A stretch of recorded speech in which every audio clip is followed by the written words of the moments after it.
Rebecca, should we start with Evergrande? What's going on there now?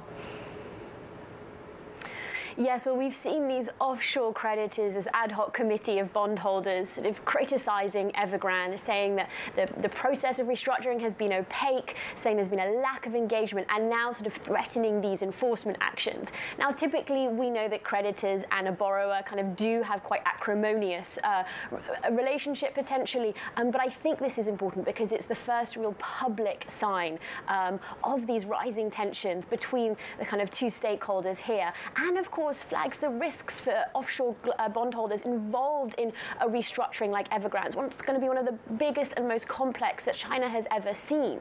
And bondholders, of course, have known that they are at a disadvantage in this situation where the state is playing such an important role in the restructure. And of course, we see that reflected in some of the prices. When we previously had US hedge funds, sort of global investors looking and seeing an attractive buy opportunity there, the notes were sort of in the 20, 30, 40 cents on the dollar range. Now they're somewhere around 10 cents on the dollar. So we're seeing that pessimism reflected in the prices there. We saw such optimism from investors, both bond investors as well as stock investors.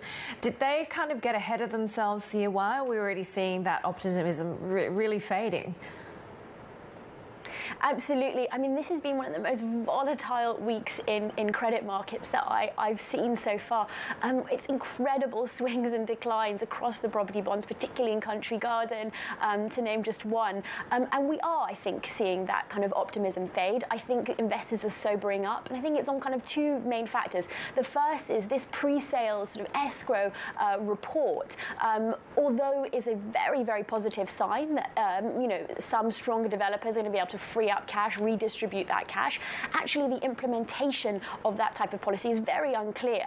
The sort of implementation of sort of pre-sales funds is already quite patchy in China. And the other thing is, of course, there is this persistent fear over hidden debt, and that really does continue to dominate the narrative when it comes to investors actually trying to kind of pick where they see opportunities.